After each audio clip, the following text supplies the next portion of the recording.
amados, e que nosso coração esteja dócil às palavras do Senhor, através do professor Josemar, e dessa docilidade,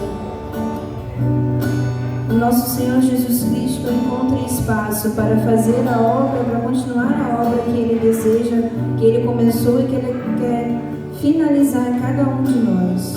Vem, vem, vem, Espírito Santo, transforma minha vida, quero renascer. Vem, vem, vem, Espírito Santo, transforma minha vida, quero renascer, quero abandonar-me em seu amor, enxergar cabeças em Senhor, derrubar as barreiras em meu coração, quero abandonar-me em seu amor, enxergar-me em seus rios, Senhor, derrubar as barreiras em meu coração. Vinde, Espírito Santo, enchei os corações dos vossos fiéis e acendei neles o fogo do vosso amor. Enviai o vosso Espírito, e tudo será criado, e renovareis a face da terra. Oremos. Ó Deus, que instruíste os corações dos vossos fiéis com a luz do Espírito Santo, fazei que apreciemos retamente todas as coisas, segundo o mesmo Espírito, e gozemos sempre da sua consolação. Por Cristo Senhor nosso.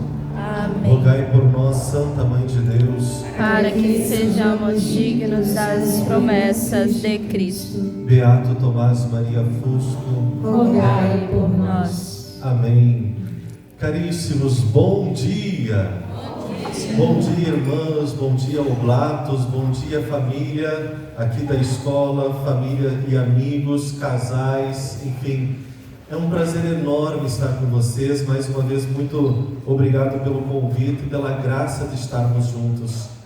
Então, eu sou o Gil, casado com a Ana Letícia, que está lá nesse momento sentada ao fundo, pai da Lia, da Joana, do Bento, que é o menorzinho. Temos 2 filhos que nos precedem no céu, assim cremos. Enfim, é uma turminha, né?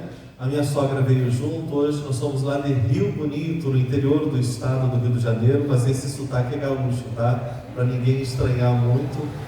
É um gauchês com carioca, enfim. Meus amados, as irmãs me passaram um tema belíssimo.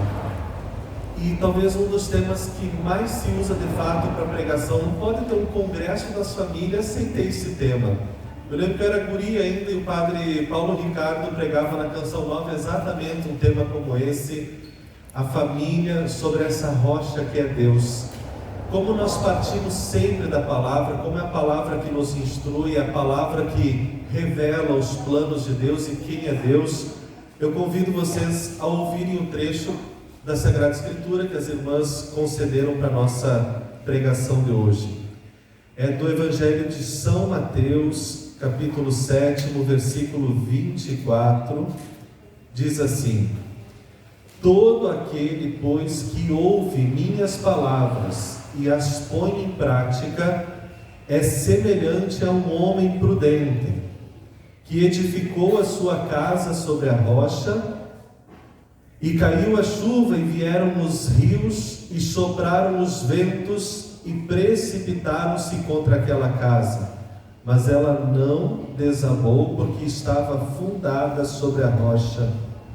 E todo o que ouve estas minhas palavras e não as põe em prática, é semelhante a um homem insensato, que edificou a sua casa sobre a areia. E caiu a chuva, e vieram os rios, e sopraram os ventos, e precipitaram-se contra aquela casa, e ela desabou, e a sua ruína foi grande. É com essa palavra que Jesus encerra o seu famosíssimo e belíssimo Sermão da Montanha. Tal como nós temos no Antigo Testamento a revelação da lei de Deus no Monte Sinai, na montanha, nosso Senhor, que é o novo Moisés. Se a lei antiga é a lei chamada de mosaica, a lei de Moisés, nós temos agora na montanha uma nova lei. Os dois grandes momentos da revelação da lei de Deus se dão na montanha, porque a montanha é o ponto, o lugar de encontro com Deus. E é justamente aqui, a multidão sentada aos pés de Cristo, e se nós seguíssemos a leitura, diria ainda que aquela multidão reconheceu a autoridade, a profundidade de Cristo, a sabedoria de Cristo, diferente dos outros que ensinavam, como diz o próprio Evangelho. Mas ali na montanha, Jesus encerra o seu sermão da montanha, dizendo exatamente isso: aquele que ouve e põe em prática as minhas palavras é como um homem prudente. Aquele que não ouve e não põe em prática é como um homem imprudente. Então aqui aparecem duas casas, aqui aparecem dois construtores, dois homens, mas aqui aparece uma única e mesma realidade sobre os dois, a tempestade. Antes de nós meditarmos o texto e trazermos para a nossa realidade de família, compreenda exatamente isso. São duas casas, são dois construtores, uma mesma tempestade. O que muda entre eles, qual é a diferença entre eles? É o fundamento com o qual cada um construiu a sua casa. Aqui está o ponto de diferença, de divergência: o fundamento sobre a construção dessa casa. De fato, um constrói sobre a rocha, outro sobre a areia. Nosso Senhor, Ele é sempre muito pedagógico, porque Ele fala: vem primeiro a chuva, vem depois o rio, vem depois a própria tempestade. E aqui no Evangelho, fechei a palavra. Aqui no Evangelho, exatamente Jesus mostra nessa sequência: para a casa do homem prudente e depois para a casa do homem imprudente, vem em primeiro lugar as chuvas. Ora, Jesus não está falando de fenômenos de natureza, Jesus está falando de realidade espiritual. E a realidade espiritual aqui carrega um profundo significado. De fato, aqui nosso Senhor fala de uma noite de provação. Nosso Senhor fala dos dramas da existência que tocam as famílias. Ele fala: vem uma chuva, vem um vento, vem os rios. Essas três realidades, repito, não são fenômenos da natureza, são a experiência da noite escura que cada família experimenta. E não é à toa que a ideia de noite escura, ela perpassa toda a tradição espiritual da igreja, dos primeiros padres até os últimos grandes santos da igreja. Uma Madre Teresa de Calcutá, por exemplo, todo mundo conheceu ela, faleceu há pouco tempo atrás. Todos eles experimentaram a noite escura. Nosso Beato experimentou a noite escura. As provações são as mesmas para todos. Ora, as chuvas aqui são metáfora de Cristo para dizer aquelas lágrimas, chuva, agora lágrimas, para aquelas ocasiões em que de fato nós estamos vivendo, aqueles sofrimentos que caem silenciosamente sobre nossa família, que só a tua família conhece, que só a tua família experimenta, que só você sabe o quão amargas são aquelas lágrimas. É bonito que toda criança, quando experimenta lágrimas, sente que ela é salgada, que ela é amarga. Por isso a gente tem exatamente essa analogia que nosso Senhor usa aqui, dessas experiências da chuva que cai sobre nossa casa, das lágrimas que representam esse sofrimento, essa provação. É a preocupação com os filhos, é a preocupação econômica com as contas no final do mês, esse monte de preocupação. Mas nosso Senhor diz que não é só isso que vem sobre nós, vem também os rios, porque é próprio de um rio, na sua enchente, fazer com que a água de fato transborde. E os rios representam esse transbordamento das águas. São aqueles momentos na nossa vida em que as dificuldades transbordam e nos ferem de algum modo. Não só no sentido material, mas também no sentido espiritual. A morte de um ente querido, de uma pessoa próxima da família, uma realidade, uma doença que é descoberta no seio da família. Ali vem um rio transbordando e trazendo inúmeras preocupações. Nosso Senhor ainda fala de ventos aqui no Evangelho. E o vento, ele sopra de fora para dentro. Ninguém segura o vento. São aquelas ideologias do mundo que vêm de fora tentando atingir o interior da nossa casa. Eu nasci no Rio Grande do Sul, numa cidadezinha chamada Mata. Vivemos em Alegrete, onde meu pai plantava arroz. E lá as nossas casas mudavam praticamente todos os anos, porque o pai plantava num terreno, depois em outro terreno, enfim. Como mudava no lugar da lavoura, mudava a casa, as casas eram as mais simples possíveis, feitas de madeira com aquelas frestas. À noite o vento sopra, entra pelas frestas, faz aquele barulho e a gente sentia o ventinho gelado entrando dentro de casa. É exatamente essa imagem que Jesus usa. Os ventos são essas ideologias do mundo que vão entrando em nossas casas. Então, aqui vem a grande decisão que nosso Senhor coloca a partir desse trecho do Evangelho. São as chuvas, aquelas preocupações representadas pelas lágrimas. São essas situações inesperadas, as margens dos rios que transbordam. Mas são também as ideologias, ventos que sopram sobre nós. Um grande filósofo, que o Papa Francisco até fez uma carta encíclica em homenagem a ele, porque foi um grande cristão. Pena que morreu com um pezinho na heresia. Blaise Pascal. Quem gosta dele, não sei se conhecem, eu gosto muito dele porque ele inventou a calculadora. Só aí já me salvou, não sei nada de matemática, foi o inventor da calculadora, já merece um prêmio por isso. Mas Blaise Pascal falava exatamente na sua obra Os Pensamentos, dele no caso, eram pensamentos sobre esta realidade. Nós somos como um caniço agitado pelo vento do mundo, pelas ideologias. As ideologias são ventos que vêm e vão fazendo terra arrasada. E aí nosso Senhor fala que ventos virão sobre nossa família. O diácono pregava exatamente isso. Existe no mundo da educação, no mundo da política, no mundo da cultura, na música, no futebol, em qualquer realidade, ideologias do mundo como vento soprando sobre nossa casa. Mas aqui vem a grande novidade de nosso Senhor. As chuvas caem sobre o prudente e o imprudente. Os rios transbordam sobre o prudente e o imprudente. Os ventos sopram sobre o prudente e o imprudente. A grande diferença está justamente no fundamento, no que você está fincando a tua fé, em qual chão você está sustentando a tua existência, sobre qual terreno tu constrói a tua casa. Esta é a grande diferença. Nosso Senhor deixa bem claro: quem constrói sobre a rocha resiste à chuva, resiste aos rios que transbordam, resiste aos ventos das ideologias. Mas atenção, Jesus não nos dá uma rocha para construir. A grande novidade dentro dessa passagem é exatamente que Ele é a rocha. Ora, seria muito fácil se nosso Senhor nos desse uma rocha. Olha, constrói tua casa aqui, pronto. Ele próprio é a rocha. E dentro da Sagrada Escritura, talvez você já tenha nas suas meditações percebido que uma das metáforas mais importantes que Deus usa para falar dele mesmo é a rocha.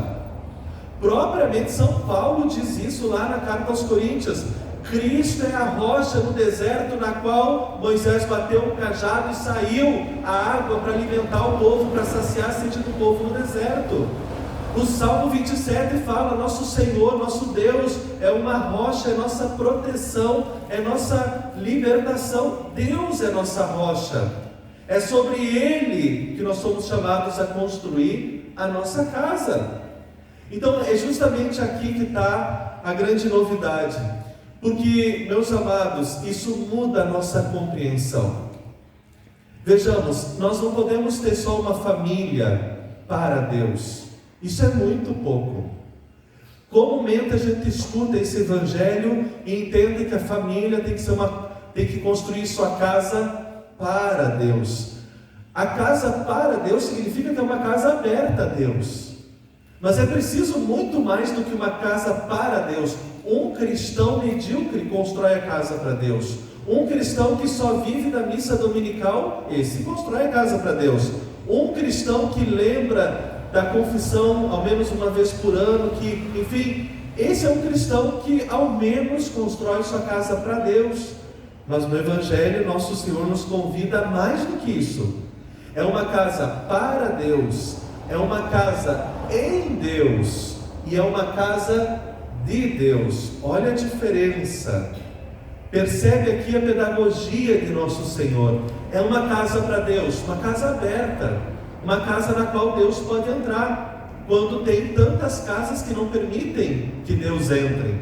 Nós fazemos muitas missões com as irmãs e nós sabemos, nas nossas missões, muitas casas não são para Deus, porque não dão abertura. A pessoa nem no portão vem para dizer não quero, até de famílias católicas. Aqui nosso Senhor então dá um passo e diz assim, não apenas uma casa para Deus, mas uma casa em Deus. Qual é a diferença? Para Deus é abertura, em Deus é uma casa que tem nele a sua sustentação. Tu pode abrir a casa para Deus, mas ela pode não estar sustentada em Deus. Ela pode estar sustentada no teu maravilhoso emprego de 5, 6 dígitos. A casa pode estar sustentada na tua própria convicção, na tua própria autonomia como pessoa, ou na própria autonomia da tua família. Enfim, a casa pode estar sustentada no consumo, no prazer, em tantas outras coisas. O que Deus pede hoje é que a nossa casa seja aberta a Deus, para Deus, mas seja uma casa em Deus, ou seja, em Deus, sustentada nele, tendo ele como rocha. Mas meus amados, isso ainda é pouco. Aqui já é para uma família que não só participa da missa dominical, mas que também reza, que também confia, que também espera no Senhor. Mas Jesus dá um passo a mais, e esse passo a mais, Jesus nos pede uma casa de Deus. E aqui vem a noção de pertencimento. É uma casa para Deus, aberta a Ele. É uma casa sustentada em Deus, mas é uma casa de Deus. Ali todos são dele, porque esta é a grande palavra do Senhor em toda a Sagrada Escritura.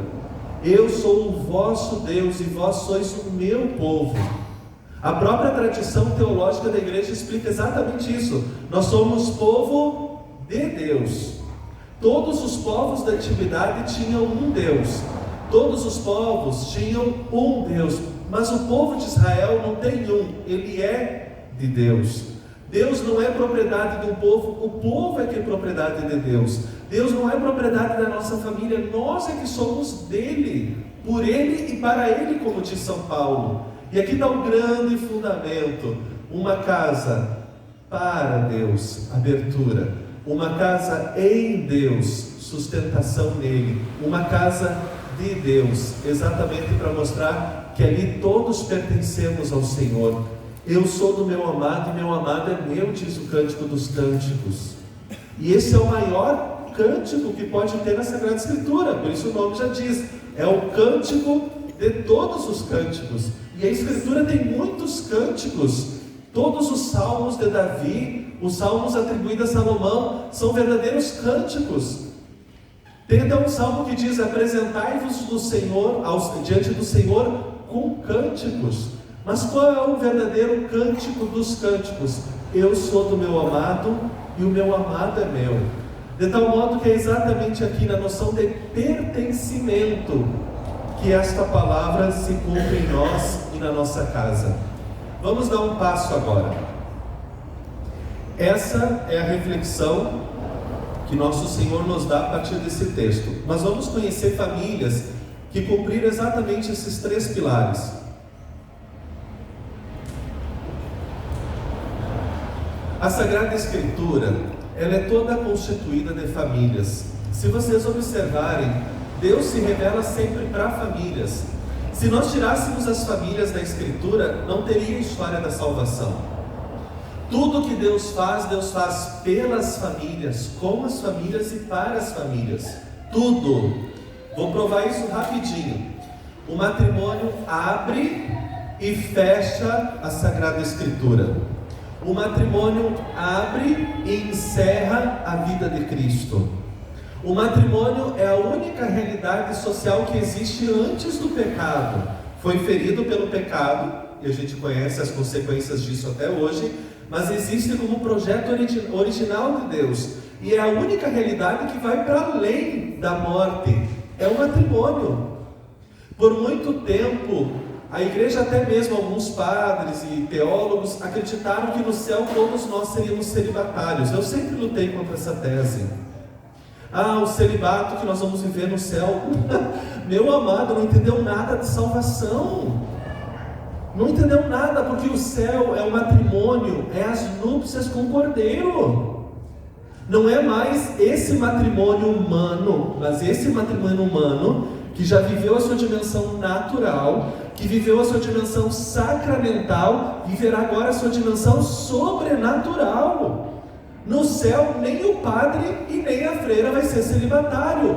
Todos nós viveremos lá aquilo que nós já vivemos aqui. O matrimônio nupcial, o matrimônio espiritual. Por isso a Bíblia termina como? A igreja e o Espírito dizem o quê? Vem para o esposo.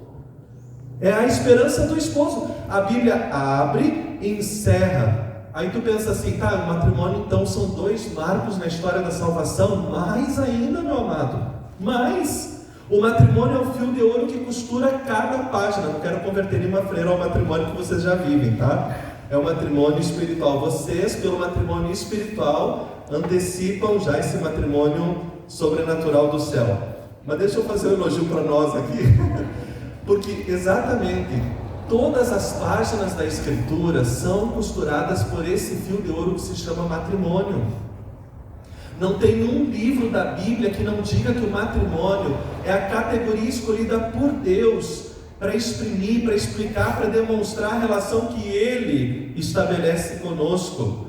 Por isso, muitas vezes o povo de Israel é tratado como a esposa de Javé. E por isso, muitas vezes, quando no pecado é tratada como prostituta. Está lá Oséias no capítulo 6 dizendo exatamente isso. Casei-me com uma prostituta que não foi fiel à aliança selada comigo. São palavras de um profeta, logo são palavras de Deus por meio dele. Então, em todas as páginas da Escritura existe esse fio de ouro chamado matrimônio costurando tudo. Em cada evento salvífico lá está uma família. Começa, por exemplo, com a família de Adão e Eva, ali com promessas belíssimas. Já as 3 palavras mais importantes para o matrimônio já estão dadas para Adão e Eva: união, unidade, a dimensão unitiva do matrimônio, será uma só carne. Segundo, dimensão procriativa, e vos multiplicareis. E a terceira dimensão da indissolubilidade. O homem deixará a sua casa do seu pai. Porque, claro, a esposa torna-se mais importante do que o pai e a mãe.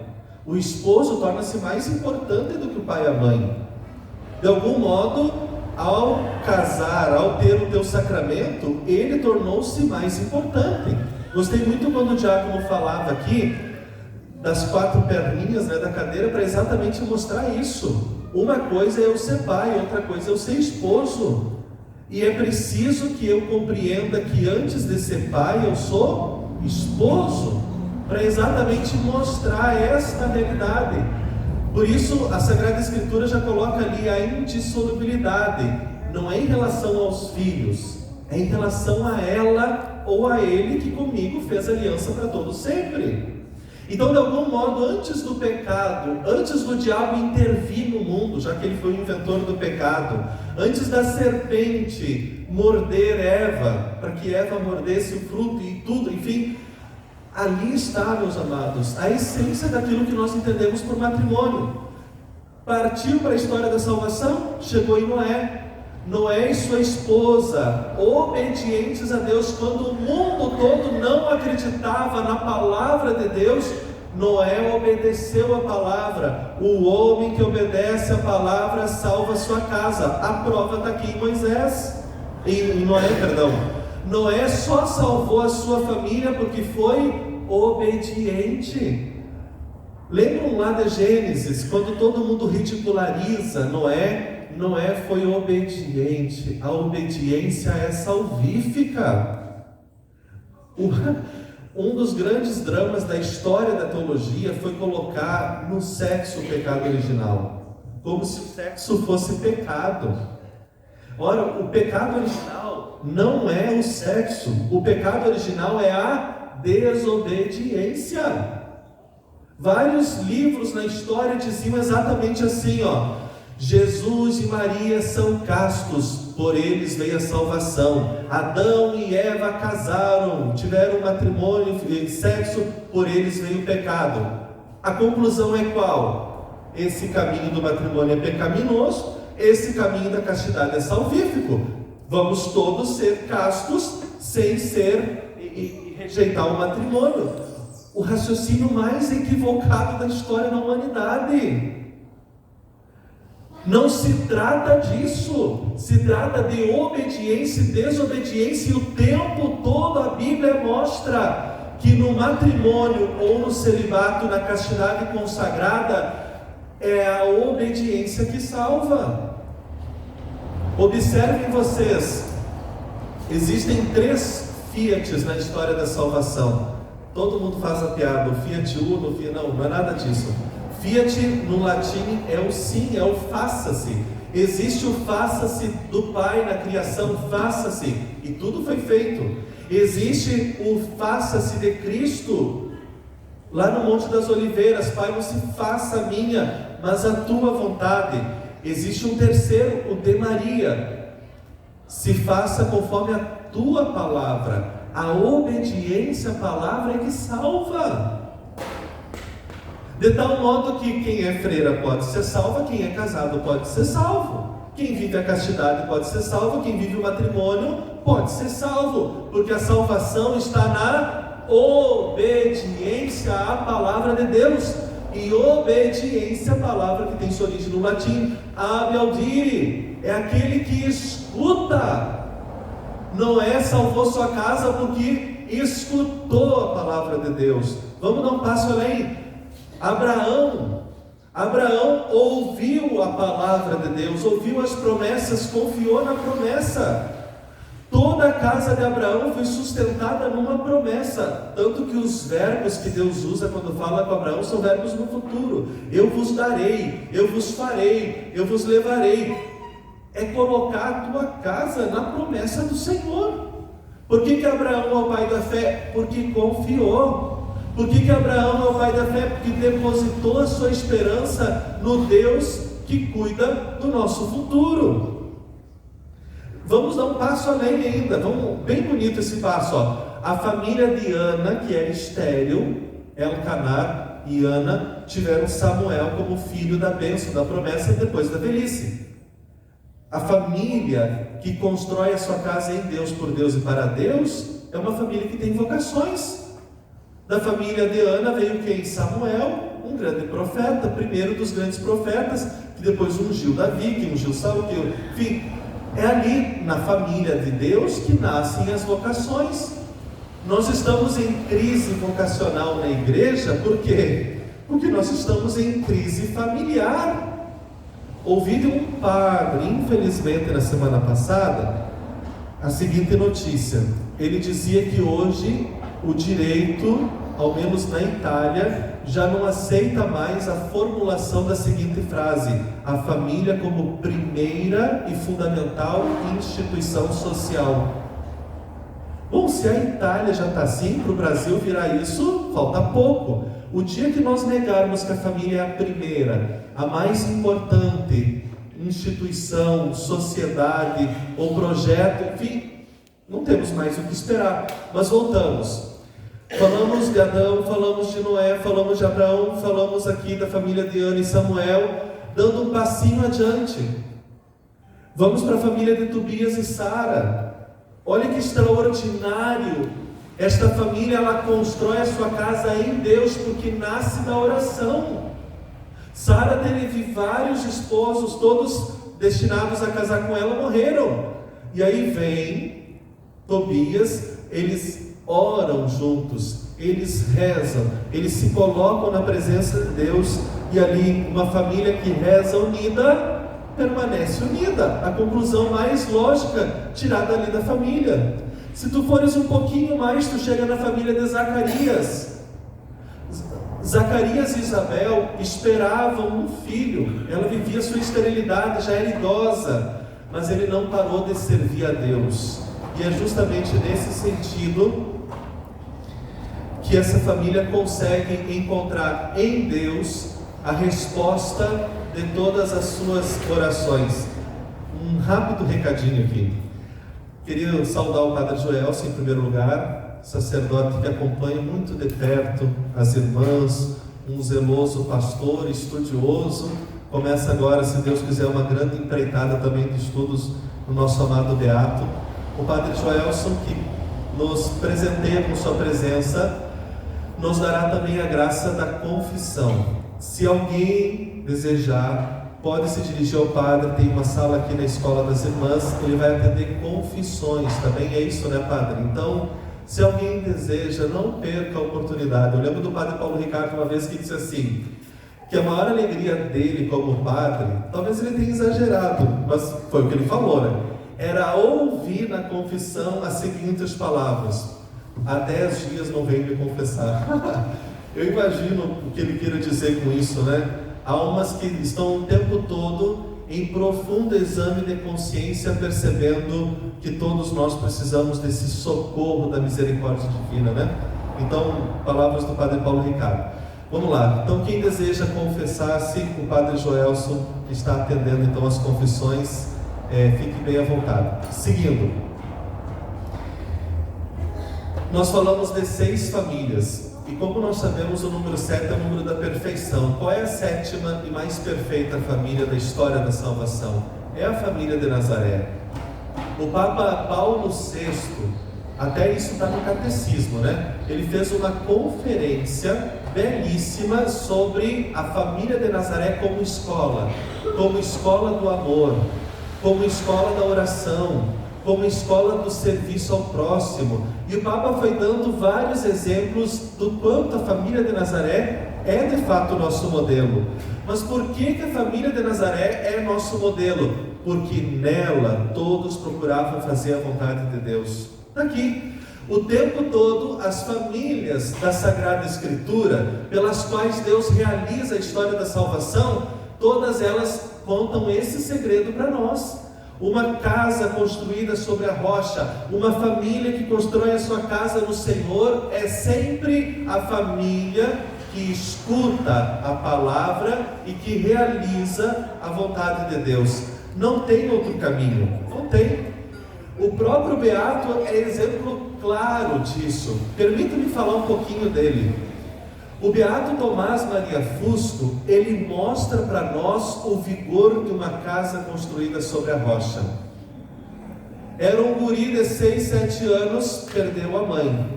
Dona Estela faleceu. Teve lá uma pandemia, lá se foi a mãezinha dele. Só um parênteses.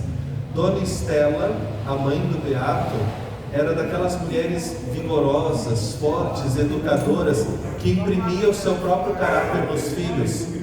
Ela, diz um dos estudiosos do Beato, que ela tinha a capacidade de fazer os filhos à sua semelhança. Então ela era forte, ela era de fato mulher de oração e temente a Deus. Nasceram 8 filhos, 3 morreram logo, 5 sobreviveram. Então ficou o Beato, o segundo dos filhos vivos, mais 4 irmãos, né? 5 eram vivos, 3 morreram. Depois que a mãe morreu, o pai morreu. Depois que o pai morreu, o irmão do pai, que era seu tio, no caso, padre, ele era padre, foi ele que assumiu a guarda do Beato Tomás. Depois o tio que era padre morreu também. Aí o seu irmão mais velho, que também era padre, ficou cuidando dele, era seu modelo, era sua referência, estava no seminário. Beato saiu dos jesuítas, foi para os diocesanos, foi para o seminário. Quando o padre Rafael já tinha lá seus primeirinhos anos, morreu também.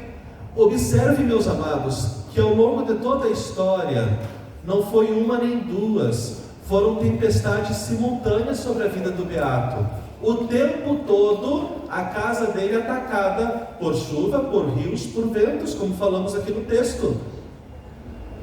Mas qual é o resultado de uma casa construída sobre a rocha? É santo. Só falta o milagre para canonizar ele oficialmente, nós não sabemos, é santo. Nós sabemos, olha os frutos de uma casa construída sobre a rocha. Gerou um homem de vigor, gerou um homem de serviço, gerou um homem empreendedor no sentido salvífico, fundou essa belíssima congregação. Uma casa construída sobre a rocha, passa ao pai, passa à mãe, mas os filhos recebem daquela herança espiritual o vigor para sustento da sua vida.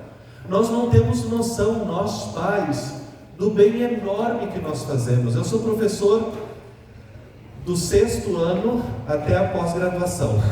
Eu dou aula para criancinhas e até para senhores e senhoras. Meu aluno mais novo tem 11 anos, meu aluno mais velho 83, tá? Então me fez missão conosco lá em Serra no ano passado, né, seu Marcos Raul. Bom, nós temos uma menina na escola, não vou falar o nome até porque está sendo gravado, e pode ser que aconteça o milagre dela ouvi-la, né, mas enfim. Essa jovenzinha lá da escola, todos os dias chega atrasado. Quando ela chega, ela vai para o 3º piso, onde é a salinha dela, mas ela antes passa no banheiro para fazer toda uma maquiagem. Não pode celular na escola, mas ela tem sempre o celular juntos. Vai para o banheiro para ver o truquinho do celular. E tem dado péssimos resultados. Todos os professores fizeram uma reunião para conversar sobre o caso. Todo mundo recomendou remédio. Só o remédio para dar jeito nela. Nós já fizemos de tudo. E assim, aquilo me cortou o coração, porque não é remédio. O Papa Francisco até falava assim, nós vivemos numa cultura analgésica. Tu tem que anestesiar com remédios, achando que remédio cura. A minha vontade era dizer para todos os professores, depois eu falei, tá? Que não pode ficar só na vontade. Quando é palavra de Deus tem que dizer, né? Não é remédio, é família. É família. Ela precisa do quê? De amor materno. Ela precisa do quê? Ela precisa ficar offline. Ela precisa ser analógica, que o povo diz, né? Quando tu não precisa de analogia, precisa ficar offline, precisa ficar com a família, precisa ficar com quem ama, com quem educa. Ela está gritando socorro. A sociedade está doente. Tão doente, que até eu estou ficando doente por causa da doença da sociedade. Porque tudo é instantâneo, rápido, imediato. Tudo é sociedade do miojo, como dizem. Tudo instantâneo, rápido, imediato, é fast food, lava jato, tudo. Nós estamos ficando doentes com essa sociedade. E aí a gente escuta da igreja, existe um remédio de imortalidade. Exatamente isso que o Beato falava. A Eucaristia é remédio para toda doença.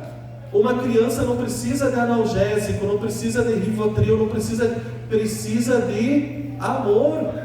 Aquela frase lá é a minha preferida, está lá no canto, diz lá, a caridade é como a pupila dos olhos, quem fere a parte mais sensível. Ela precisa de caridade, de amor. Esse é o único remédio para uma humanidade. Por isso o Papa João Paulo II falava, uma civilização do amor. O mesmo Papa que falou da civilização do amor foi o Papa das famílias, porque são, ao mesmo tempo, diagnóstico e prognóstico. Mas enfim, vamos avançar aqui porque o tempo já está se encerrando. Preciso ainda partilhar algumas coisinhas. Nós estamos então diante desse turbilhão, na qual nós não conseguimos vislumbrar um futuro se não for em Deus. Nossas famílias já não conseguem mais esperar nada se não for em Deus. E por isso nós poderíamos agora, nessa parte final, ouvirmos o que ensinam os santos como remédio para as famílias. Muitos santos, embora não tivessem família, dedicaram preciosos conselhos às famílias. Eu separei, obviamente, sete santos, já que foram 7 modelos bíblicos, 7 santos. Vamos encerrar com o beato, ok? Vamos fazer 7 santos antes. Primeiríssimo, cadê minha listinha? Só um minuto. Aqui. Primeiríssimo, São João Paulo II. A família que reza unida permanece unida. Não se trata de uma oração ocasional, se trata da oração diária, se trata da oração todos juntos ou todos que puderem naquele momento. Não importa se é na cama com as crianças dormindo, não importa se é com o bebezinho brincando com o berço e fazendo ele, sei lá, o que importa é que a família reze. Esse é o primeiro ponto, esse é São João Paulo II que diz, abre aspas, uma casa sem oração, uma casa sem alicerce espiritual. Não adianta, não tem como criar uma cultura, uma casa para Deus se não for por meio de uma cultura da oração.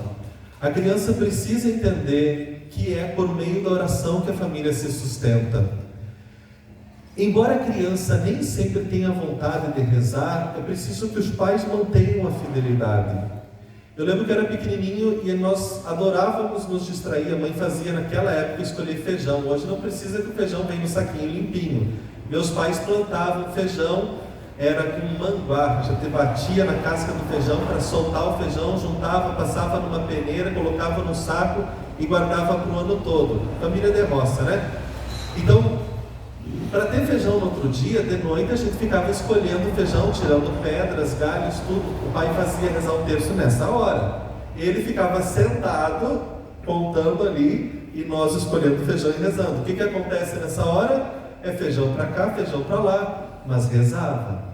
Era descascando mandioca, que chama de aipim, né? Para guardar para o ano todo no freezer, para ter comida para o ano todo, descascando mandioca, mas era rezando. De fato, na minha família até hoje, assim, uma vida eclesial muito bonita. Uma família que, graças a Deus, posso dizer, dá testemunho da sua vida de fé. Por quê? Porque reza sempre. Segundo santo, São João Crisóstomo. São João Crisóstomo é um padre da igreja, tá? E ele tem uma frase muito simples e que tem tudo a ver com o que nós falamos hoje. Transforma a tua casa numa igreja. Isso depois gerou, na nossa atualidade, uma expressão que João Paulo II usava muito, igreja doméstica. Porque de fato a igreja não nasceu nos templos, a igreja nasceu nas casas. Aonde Jesus pregava? Nas casas. A cura daquele paralítico que desceu pelo telhado foi numa casa em Cafarnaum. Por que Jesus ressuscitou Lázaro? Porque ele era amigo daquela casa. O tempo todo Nosso Senhor está nas casas. Por isso a frase que a gente mais ouve no Novo Testamento e também no Antigo, que Josué dizia isso, mas no Atos dos Apóstolos a gente ouve muito: eu e minha casa serviremos ao Senhor. Foi o que as irmãs cantaram aqui no final da primeira conferência. Então São João Crisóstomo diz exatamente isso: transforma a tua casa numa igreja. A gente ouve com frequência, mas não leva a sério. A primeira missão não é fora, é dentro. Eu tenho o costume de servir muito fora. Minha esposa, sábia e prudente, o tempo todo fica insistindo: Gil, não adianta evangelizar fora se tu não for o catequista dos teus filhos. Esse é o segredo: transforma a tua casa numa igreja. E de fato, antes de ter igreja como nós imaginamos, que só surgiram no século IV, depois que o Império Romano parou de perseguir os cristãos, é que foram surgir as basílicas, esses templos belíssimos que nós temos. Antes, o nome onde a igreja se encontrava era Domus Ecclesiae. Domus, de domicílio, de doméstico, de domesticado, aquele que é da casa, aquele que vive na casa. Domus Ecclesiae, a igreja das casas, a igreja nas casas. Era comum na igreja antiga, quando tinham os doentes, que não ficavam muitas vezes abandonados no hospital, porque nem tinha hospital, por sinal foi a igreja que inventou também, mas enfim, os doentes ficavam nas suas casas, eles levavam a Eucaristia e tinham sacrários nas suas casas. Hoje a permissão é para os religiosos, padres, enfim, por uma prudência em relação à Eucaristia, mas no início da igreja era para as casas, por isso os padres chamavam a Eucaristia de remédio da imortalidade, porque justamente levava-se para os doentes e por analogia se falava, não é só para a cura do corpo, mas é para a salvação. Então, aqui está, transforma a tua casa numa igreja. Como? O próprio São João Crisóstomo explica. Primeiro, fala naturalmente de Deus na tua casa. Deus tem que ser assunto na tua casa. A igreja precisa ser assunto na tua casa. Tu precisa falar da vida dos santos na tua casa. Depois, o diácono falou muito bem, educa teu filho na fé. Nós sabemos disso. Viver os tempos litúrgicos em casa. Foi isso que quis São Francisco. Observe que nós vivemos os tempos litúrgicos, de todos eles, o melhor em nossa casa, o do Natal. Por quê? Que São Francisco teve essa intuição. Todo mundo tem presépio em casa. Então, o tempo do Natal, ele é um tempo litúrgico muito bem celebrado. Ou, talvez seja bem celebrado em casa, enfim. Mas ninguém na sexta-feira da Paixão leva para sua casa uma cruz. Poucas famílias colocam lá uma coroa de espinhos. Poucas famílias no tempo comum vão seguindo o ritmo do tempo comum com suas casas. Nem eu consigo fazer também. Tem que bater no peito e reconhecer. Mas que bom se a família pudesse viver o tempo litúrgico na sua casa. Na pandemia, vários padres diziam assim: assistam a missa na TV. Lá em casa nós ficamos na pandemia fazendo celebrações. Eu mesmo presidia. Santo Agostinho diz que o marido é o bispo da igreja doméstica. Se tua casa é uma igreja particular, se tua casa é uma igreja doméstica, o marido é quem? Quem é o esposo? Quem é o pai? Ele é o bispo do lar. Episcopus ecclesiae, domus ecclesiae. É o bispo do lar. Por isso tem um padre amigo nosso que ele é contra a mesa redonda. As mesas têm que ser retangulares, exatamente para que o pai sente ali na cabeceira e presida a igreja doméstica. E por que o pai não é o padre, mas o bispo? Porque dentro da tradição católica, o bispo é imagem de Deus Pai e o padre do Deus Filho. Assim os padres apostólicos iam fazendo as suas referências, e o diácono ao Espírito Santo. Tem vários santos que fazem essa analogia na igreja patrística. Então Santo Agostinho pega aquela herança, o bispo, Deus Pai, logo na casa o pai é o episcopos, assume essa autoridade. Terceiro, vamos a Santa Teresinha do Menino Jesus. Aqui é fácil. A caridade nas pequenas coisas. Santa Teresinha tem a famosa teologia do abandono. Uma jovenzinha que fez a maior reforma espiritual da história da igreja. Repito, uma santa jovem que fez a maior reforma espiritual na história da igreja. Se tu pegares estudiosos como Antônio Roio Marim, que é um grande teólogo, vale muito a pena ler tudo que for dele, tá? Antônio Roio Marim. Ele escreveu um livro sobre os grandes mestres espirituais, e ele diz assim, chegando em Santa Teresinha, nós temos uma nova forma de viver a nossa própria espiritualidade, que depois vai ser reconhecida e ensinada por outros. Um São José Maria Escrivá que fala da santidade no cotidiano, no trabalho. Um São João Paulo II que insiste isso. Papa Francisco que falava disso também. Enfim, mas Santa Teresinha do Menino Jesus descobre exatamente santidade nos pequenos atos, nos atos cotidianos. Por palavra gentil, por paciência, por serviço mútuo, por atenção, sobretudo pela própria renúncia, pelo próprio sacrifício. Sacrifício é deixar algo bom por algo melhor ainda. E é exatamente isso que a gente faz. Santa Teresinha tomava leite sem gostar de leite. Por quê? Porque queria agradar a irmã que lhe trazia o leite, que achava que fazia uma grande obra trazendo. Tá ali. Fazia um sacrifício, beber algo que não gostava, mas para dar esse agrado ao irmão. É exatamente isso que Teresinha ensina. Número 4, São José Maria Escrivá, grande santo da nossa geração. Onde há amor, naquele lugar não há ressentimentos. É uma frase que está no Caminho. E lá ele fala que nenhuma família está isenta de conflitos, nenhuma família está isenta de problemas. E por isso o único remédio para ressentimento no matrimônio ou na vida familiar é de fato o amor, é de fato o perdão. Por isso ele explica que perdão vem da palavra perder. Se tu não sabe perder, tu não perdoa. Então a experiência que São José Maria Escrivá nos convida é exatamente essa.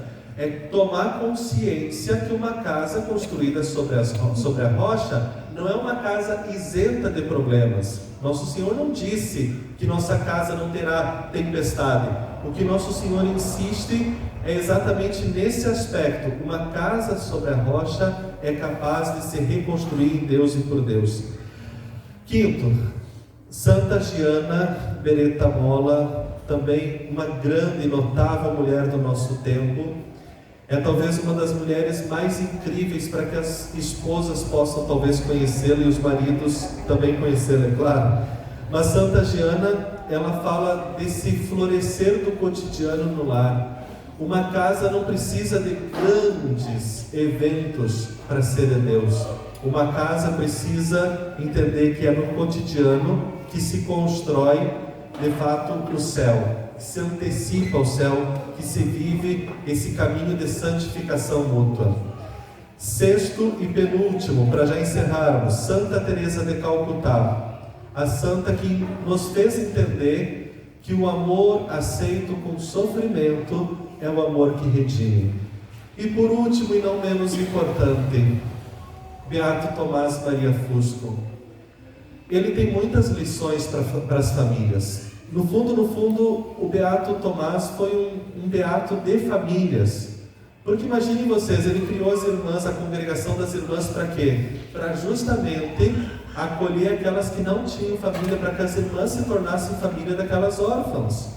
Ele próprio exercia uma paternidade espiritual e solicitava que as irmãs exercessem a sua maternidade espiritual. Então, nesse sentido, o Beato Tomás Maria Fusco, com seu carisma, com seu ensinamento, com sua vida, nos ensina contemplar Cristo crucificado dentro de casa. Está até ali, ó, meu Jesus crucificado, acende em meu coração o fogo do vosso amor.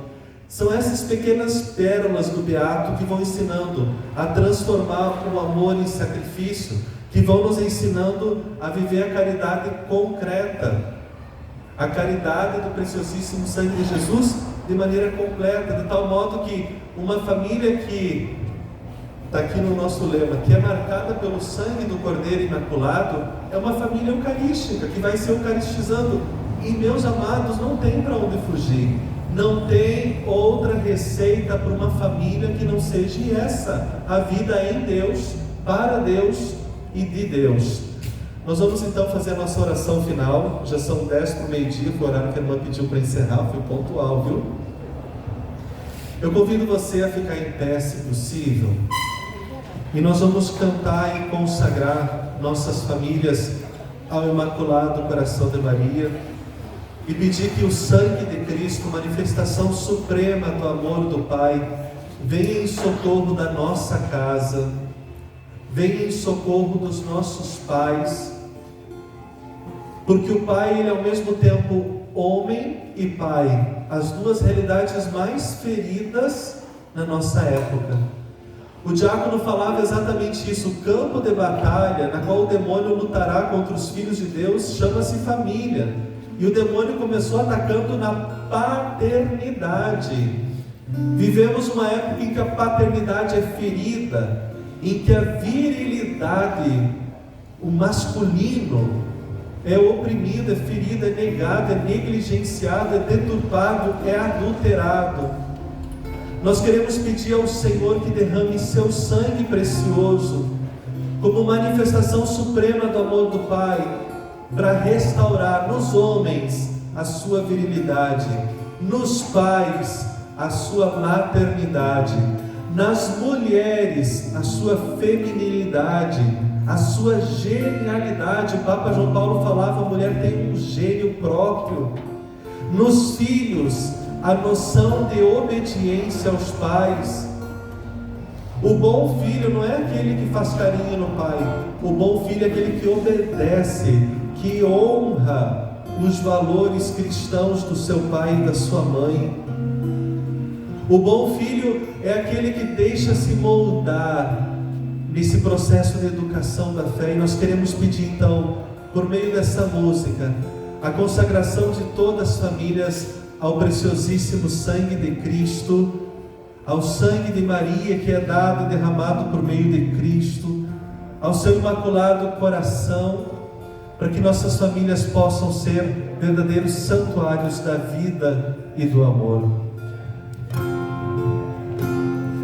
Ó minha Senhora e também minha mãe, eu me ofereço inteiramente de toda voz e em prova da minha devoção eu hoje vos dou meu coração.